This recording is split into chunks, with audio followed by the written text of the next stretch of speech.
Je me présente, je m'appelle Frédéric Hartle, je suis un plongeur amateur de l'Outaouais et ma passion de la plongée, c'est pour trouver des anciennes bouteilles.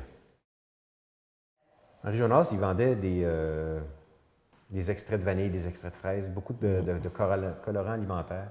Moi, c'est André Dantin. Je suis amateur aussi pour la plongée pour collectionner les bouteilles. Ouais. On voit le crest de la compagnie qui a fait la bouteille, mais là, on ne la voit pas bien gros, c'est Dominion. Puis c'est une des choses qui m'a impressionné vraiment avec, encore une fois, la rivière Petite-Nation, où j'imagine n'importe quel cours d'eau du coin, c'est la propreté, la clarté, la limpidité de l'eau. Cette rivière Petite-Nation, on a l'impression qu'elle n'est pas profonde, ça n'attire pas les plongeurs. Ouais. Mais elle a des endroits très profonds, l'eau est très claire. Drôlement faite, cette rivière-là. Oui, drôlement faite. Sur plusieurs kilomètres, il n'y a presque pas d'eau, c'est pas profond, le courant est assez rapide, puis là, pouf, ça devient large, c'est profond. C'est comme, on dirait, une fosse, un ruisseau, la manière que c'est bâti. Qu'est-ce qui était le plus spécial de la rivière, c'est la fosse. Mais la fosse, ça peut avoir une trentaine de pieds, puis qu'est-ce qui est le fun, c'est l'eau est très claire. C'est de toute beauté. Puis il y a des grosses roches. Comme la roche a été comme coupée ou je sais pas quoi. C'est très impressionnant sur la plongée à voir. On se promène en apnée, là, puis on voit le fond parce que l'eau est très claire, mais il y a peut-être 25 pieds. Puis là, pouf, il y a une roche. C'est comme la roche, elle a 23 pieds peut-être. C'est ça. Comme elle arrive, tu le vois pas, là. Si tu es au bord de l'eau, tu sais pas que c'est parsemé d'immenses roches. Ça vient de la rivière Petite-Nation de cet été. Puis c'était de l'huile de foie de morue qui était vendue là-dedans, mais c'était vendu partout au Canada. Fait que ça, c'est c'est une des seules que j'ai trouvées dans la rivière Petite-Nation avec le nom dessus, parce que, règle générale, on trouve des choses comme ça. C'était des bouteilles génériques que tout un chacun se servait puis mettait son étiquette avec son nom de compagnie dessus.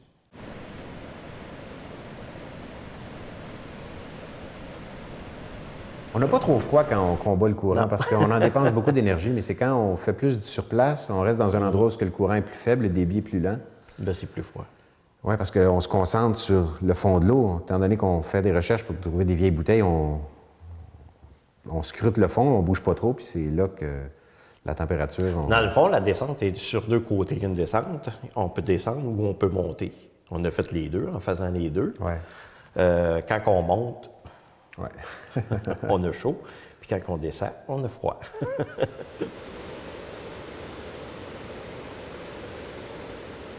Ils viennent toutes du lac Viceroy, ces bouteilles-là, qui sont dans cette boîte-là. C'est pour ça qu'elles sont en parfait état, parce qu'ils ont été dans le fond d'un lac. Donc, il n'y a pas de courant, donc il n'y a pas d'usure par les sédiments, rien. La bouteille est tombée dans le fond, elle a reposé là jusqu'au jour où il l'a trouvée puis il l'a sortie. C'est pour ça que les bouteilles trouvées dans un lac sont, règle générale, belles comme ça.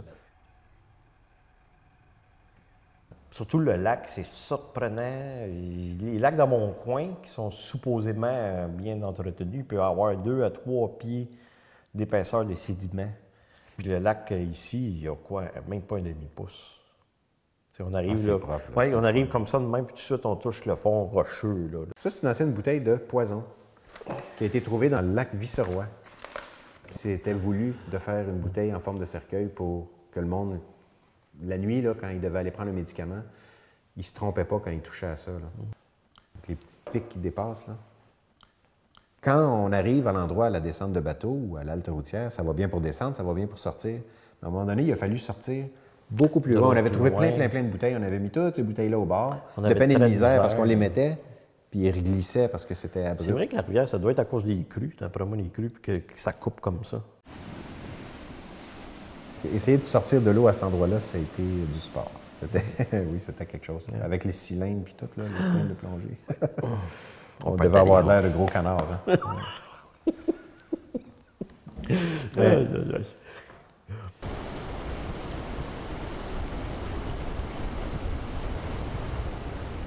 On trouve souvent, en plongée, autant qu'en creusant les vieux dépotoirs, on trouve toujours des morceaux de pipe en plâtre. Tout le temps cassé. Tout le temps cassé. C'est toujours cette partie-là qu'on trouve. Presque toujours, juste ça. Des fois, on trouve des morceaux du reste, mais c'est la première fois que je vois une intacte.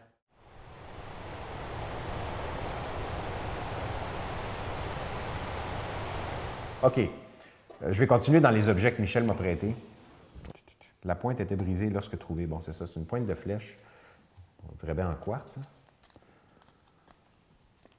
Puis il m'a prêté une pointe de flèche qui vient du Guatemala. Puis il m'a dit, si tu la mets côte à côte, tu peux pas te tromper. Là. Sauf qu'elle, la pointe est cassée. Puis elle, c'est vraiment un artefact amérindien trouvé au lac Viceroy.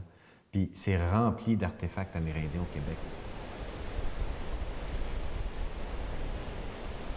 Tout ça pour dire, là, comme ces objets-là, ça a été trouvé dans une toute petite zone de la rivière Petite-Nation.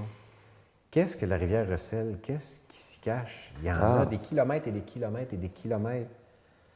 Il doit en avoir des trésors. Là. Comme ça, c'est rien sur tout ce qu'il y a. Là. C'est même pas... Ça, c'est ce qu'on voit quand on se promène. Ça a été ramassé même pas sur un demi-kilomètre. Ouais.